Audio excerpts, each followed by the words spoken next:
The updated Palisade has been a huge sales success for the Hyundai brand. After the first half of 2026, we know this Palisade has overtaken the popular Santa Fe for the most popular three-row in the brand's lineup. We also know it is nipping at the heels of overtaking sales of the Toyota Grand Highlander. In this video, we will take a look at the merits of each to see how they stack up for the needs of your family. The version I have here with me today is the 2026 Hyundai Palisade in the top calligraphy trim with the 3.5 liter V6 and front wheel drive. You can also option for a hybrid powertrain and all-wheel drive, which will drive up the price slightly higher than the as tested price of just over $58,000. Here with this earthy bronze metallic matte paint job. Now, all I was able to find on the Toyota lot was this limited all-wheel drive. This is not an apples to apples comparison because this is not the top trim Platinum. But at about $3,000 savings over that calligraphy, there's still a lot to like here. First, let's start under the hood. This particular model is also using the base engine for the platform. This one, though, uses a 2.4 liter turbocharged four-cylinder under the hood, and this particular model is an all-wheel drive model. So yes, there are some differences.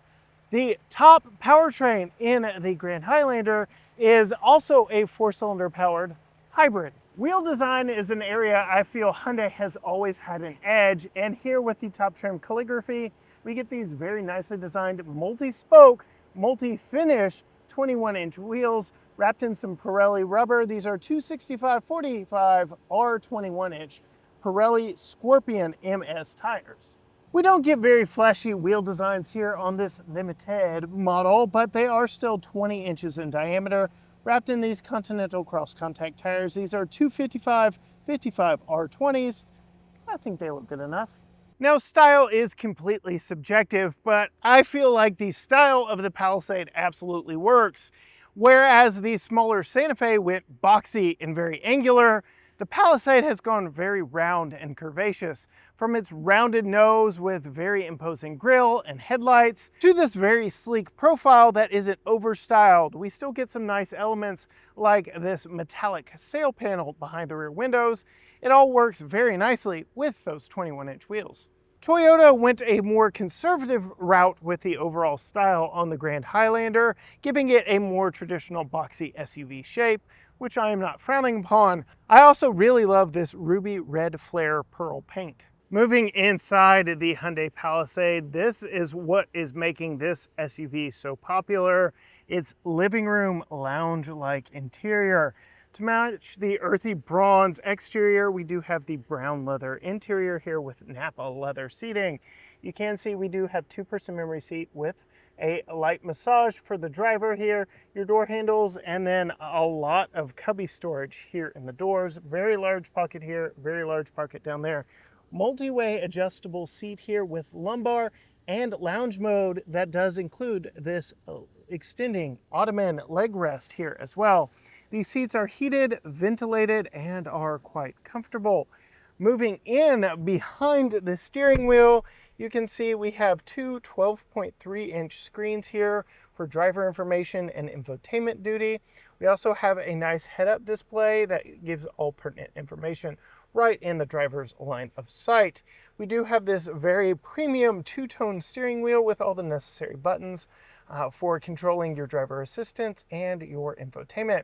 We do have paddle shifters here on the back of the steering wheel for the automatic transmission, but you are probably just going to be using the rotary turn dial right here on the end of this stalk just to put it in drive and reverse after you push this button to start it up. Over my left knee here, you can see we have a lot of controls, including tow mode, your brightness for your gauges, and your electronic parking brake control. Over my right knee here, you can see we still get physical controls for your infotainment and for your climate. Hyundai has really leaned into bringing back physical controls across our lineup, and I'm here for it. Again, heated and ventilated seats, dual zone front, but you can see tri-zone total climate controls here. So 3 zones of climate which is very nice. Speaking of physical controls, we have our drive mode controls right here, which you can see Eco, Normal, Sport, and My Drive. If we did have an all-wheel drive version, we would also get terrain modes. One thing I don't love so much about this interior, we get a physical control for the parking 360 cameras, but it is very far away and I can't reach it here in my normal driving position. We do get good 360 cameras all the way around, including one of my favorite features, this digital 3D version where you can just pan around your vehicle and see all the way around you. And then the brand has said, yes, this dash design was inspired by 1950s living room furniture, making it very cozy in here, especially when at night you get all the ambient lighting. We do get a lot of storage. We have a storage tray above the glove box here. We get a good sized damped but not felt lined glove box here. We get a very large storage cubby here where you can see I already have some stuff hidden away. We get this nice center console with a Qi wireless charger, a bunch of USB-C ports, including 100-watt max versions, so you can charge a laptop, 2 cup holders here, and then a very nice center console with UV cleaning, so you can put your phone in here and clean off all the germs if you need to. Speaking of space, if you need more space in the second row, you can adjust the passenger seat from right here to give whoever is riding in this lucky seat more space. Other nice touches in the Palisade, we have a digital rear view mirror. The camera is mounted outside the vehicle, but does give you a nice clear view out behind you in case, well, you've just got a lot of people and stuff loaded up back in the back. Looking up above us, we do have a suede headliner, which is very nice. We have a standard size sunroof up here with a manual shade, but as we look back, we do have a power shade over the fixed glass roof above the back 2 rows. As we move inside the Grand Highlander, you will see we have a black interior that does contrast nicely against our ruby red paint, and we do have some nice accents, so it's not just a sea of black in here. You can see we get this synthetic wood look here on the door. We still get physical controls for our memory seats, as well as all of our controls here. Still a nice big cubby up here for storage, a very large cubby down here for storage, and a multi-way adjustable seat. Again, this is the limited model, but we still get heated and ventilated front seats, which is very nice. These two are leather wrapped, though no, it is not Nappa leather. Sliding in behind the steering wheel here, you can see we get 2 digital displays for your driver information and your infotainment in a slightly different layout than what Hyundai gives you, but still all your pertinent information right there in front of you. I just put my screen protector on this Ford screen. I'll put a link down below. It's screenprotect/Tim. You get 15% off this screen protector. Put it on here and the dash here. Keeps these screens nice. Actually covers up scratches as well if you have an older truck. And I really like them. It's a nice way to protect your screen from scratches, and it puts a nice cover on there so keeps dust off, fingerprints off. Big fan of these screens. Again, screenprotect/Tim. I also really like the cameras in the Grand Highlander. First, we have a button right here. This is my least favorite view. Modern Toyotas have gone away from this panning view when you are in park, but if you are in drive and you have the cameras on, you get this nice bird's eye 360 view, and you can see we have this invisible car function that as you move the vehicle forward, it remembers what was in this space, making it very easy to navigate. You can also pan through different views of the vehicle with this button right here, and both views do give you that invisible car feature, which is really cool. I also like how when you turn the wheel on this particular view, you get a side shot. So Toyota really has put in the work on their camera systems as well. Over my left knee here, we get a few buttons, including our heated steering wheel controls, our power hatch, and our auto brightness for our headlights. Over here, we still get a lot of physical controls, which I also appreciate. We get dual zone up front, but tri-zone total climate. You get a button there for your rear zone climate, and heated and ventilated seat buttons right here. I appreciate all the physical controls. You still get a volume knob for tuning, on your large touchscreen display here. We also get quite a bit of USB-C ports all the way throughout and a lot of different storage options, as well as a single Qi wireless charger up here, but more storage here, though this is all like hollow plastic, so be careful putting anything hard that may rattle right up there. You also get a nice storage cubby here, storage here, and then a rolling shade for the center console here. That does give you a lot of storage down low. We do have this nice storage cubby here right next to that additional USB-C power. And moving down, we do have a fairly large damped glove box, which is very much appreciated. We also have sunglass storage up above if you need it. Looking above, again, this is not an apples to apples comparison, so no suede headliner on our limited model, but we do get a large panoramic glass roof with a power shade for both the front and second row. So one large glass roof versus the two glass roofs that we get on the Palisade. Very nice touch. Moving into the second row of the Palisade, you can see this is a big SUV and it's got plenty of room on the inside. First, I want to call attention to the doors. We still get all the same materials and designs, but a lot of nice touches built right in, including these manual shades that do a great job of covering nearly the entire window. We do get blind spot warning for opening this rear door, so your kids won't open the door and then have it promptly taken off by a car speeding by too closely. I like the use of materials and colors back here. It gives a nice contrast. We get storage cubbies here, cup holders here, more storage down there, and power operated second row captain's chairs, which is a nice premium touch. As we move here into the second row, you can see I'm sitting behind my ideal driving position at 5'10", plenty of room.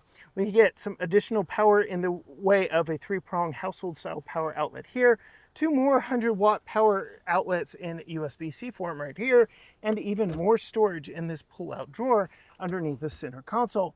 Lots of space to hide and store things here in the Palisade. Looking up, yes, we have that suede headliner. We have all of our controls for our third zone climate, including heated and ventilated captain's chairs here in the second row, which is a very nice touch, and ceiling mounted air vents. So even if you have a kid in a rear facing car seat, you can most likely still get air down in a warm day, which we really appreciate in a family vehicle such as this. Moving to the back 2 rows in the Grand Highlander, you can see we too get captain's chairs here even in this limited, but I want to start on the door. Again, we have nice built-in sunshades that do a great job of covering nearly the entire window. More storage here in the door, including a very big cubby here, a nice cubby there, and a very large cubby down low.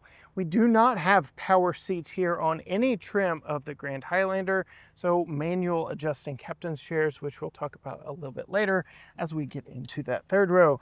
Moving back here, you can see we do have controls on the back of the center console versus the ceiling for our air and climate. Again, tri-zone climate here in this one. This being a limited, we only have heated captain's chairs, but top Platinum trims do offer ventilation, just like the Calligraphy that we saw from Hyundai. We get more USB-C power back here and another household style plug down low here, but no pull-out drawer. Toyota does give us a center console, something that Hyundai did not, which is a nice addition, and this does remove if you want to take it out and have the hard plastic cover it there. Ceiling mounted air vents are on the side thanks to our large panoramic roof, and that does extend all the way into the third row. Space in the second row is very ample as well. Me sitting behind myself at 5'10", I've got plenty of space. We do also have mat pockets on both of the front seats. I did say we have power captain's chairs here in the second row, so getting into the third row means using the power seats here. We have multiple ways to do it, but the easiest way is to push and hold this button here, but I've got this box in place to show you exactly what happens if we meet an obstacle. So you can see, even though I'm holding the button here, yes, it does squish up against the front seat just a little bit, but the vehicle knew, yes, there's an obstacle here. Even though I was still holding the button, it did eventually relent and let up. So in order to get into that back seat, the Palisade is watching out for occupants or things here in the second row. Without an obstacle, you can see just how much that seat moves up out of the way to give you access into this very spacious third row. And there are some nice tricks here in the third row of the Palisade as well. And all of that can be seen right here. Yes, we have heated outboard third row seats, power recline, and a power slide function. So this seat actually does move forward and back a few inches to give more space to either the passengers or the rear cargo back behind the rear seats. So there's a lot of functionality and movability here in the third row. We still get very nicely sized windows back here in the back, so you're not claustrophobic.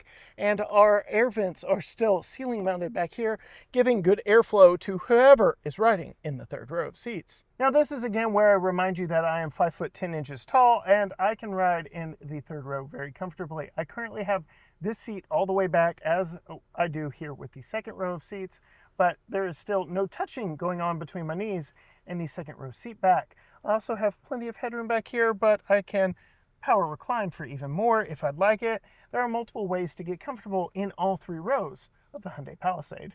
Oh yeah, we get more 100-watt power outlets back here in the third row as well. PC charging for everybody. Toyota does make getting into the third row very simple. We have a single latch right here. You pull up on it. It does fold the seat forward and release the sliding mechanism, moving it up and out of the way. Unfortunately, on both of these vehicles, neither works very good if you have a permanent child seat in place in the second row. Just something I figured I'd call out. But then moving to the third row itself, you can see nice seating for three across back here and a very wide opening, including a nice step in to climb into the third row. Moving back here, you can see we still get air vents. We still get a nice size window so we don't feel claustrophobic back here. And we still get USB-C power and lots of storage. No heated third row seat, no sliding third row seat, no power recline, but we do get a manual recline. So you can see the difference here between fully upright, which nobody in their right mind would sit here, and fully reclined. So yes, to my point, nobody in their right mind would sit in the fully upright position. You can see just how cramped I am back here. But sliding over to the passenger side, where again, this seat is all the way back, same as in the Palisade, I have a little bit of gap in between my knees and the seat, and this already being reclined, I'm quite comfortable, and I've got my air vents to help keep me cool back here. Now the real big question on the Palisade is cargo space. This being the biggest Hyundai the brand has ever made. Yes, we have the most cargo space we have ever had in a Hyundai, and that starts behind the very squared off back end. You can see we have a decent amount of space behind that third row. We do have some underfloor storage here as well, so you can hide some items, including your jack for a spare tire. And then you can see, yes, we do have a 60-40 split third row seat here with all of our seat controls here on the side. You can see we can split between the second and third row because those second row seats are power adjustable as well. We can put them all down one by one, or we can push buttons one at a time and see just how quickly those move. Now, you do have to hold on to these buttons now as an added safety measure, so you will be back here holding a button a little bit just to get the seats to lay down flat. But just like the second row, I've placed that box here in the third row to show you exactly what happens when this third row seat meets an obstacle. So you can see, yes, it proceeds to go through its folding mechanism, but as soon as it realizes there's an obstacle in the way, even though I never let go of the button, it does move back up out of the way, releasing whatever pressure it did place on the object there in the third row seat. One of my favorite features here is this all button, where you can just push and hold and all the seats go down so that you can open up the maximum amount of space in the back of your Palisade. And yes, there is an absolute ton of space to be had in the back of the Palisade with all seats down. When you want to put this back in people hauling duty, you just simply pull on that same switch and all the seats come back up into their upright position. Now we can seat 7 people in comfort all the way around, which is very nice. This does have Hyundai's smart key access system, so you don't need to dance under the rear bumper to get the hatch to open. If your hands are full, you just have the key on your person. You can close it simply by pushing this button right here. Coming to the back of the Grand Highlander, this has a kick to open hands-free tailgate, but also has a power release latch underneath the words Grand Highlander. When you open it up, you can see it is very boxy back here in its overall design, giving you plenty of space even with the rear seats up. Even if you decide to recline them back slightly, as I have here, you can see now the difference between fully upright and fully reclined. Now, these being manual seats mean you are going to have to do all of the seat folding yourself. The headrests do fold down. You just got to give them their space to do so. And then you can see, yes, you have much more space. Now, unfortunately, all trims have power folding seats, so I can't power fold the second row seats down. I'm going to have to go up front to the seats themselves to fold them down, but still quite a lot of space here when you fold all the seats down. And yes, if you're wondering, I could have detached that seatbelt so it's out of the way. And we do also have nice little clips here to put these side seatbelts tucked up out of the way as well. Putting the seats up, I do appreciate this about manual seats, is very quick and easy. You just grab that strap and pull it. Unfortunately, it stops in its most upright position because it gives you the most cargo space back here. So if you plan on putting people back here, you're also going to have to recline it ever so slightly just to make sure it's comfortable. We get 2 buttons here on the back to close or to close and lock the rear. So after taking a quick look at both of these very popular 3-row SUVs, I think it's very clear they both have something very unique to offer to families looking for a 3-row people hauler. I would like to say a huge thank you to both Classic Toyota here in Tyler, Texas, and Patterson Hyundai for lending me both of these vehicles to test for you here on the channel. Yes, unfortunately, this is not an apples-to-apples comparison, but I hope I gave you a slight peek at what both of these vehicles offer that may fit your family better. If you want to see more content like this, be sure and hit the subscribe button or click that logo right there to follow along. Be sure and ring the bell so you're notified every time a new video drops, and click this video here because YouTube thinks you'd like it. As for me, I'll see you down the road.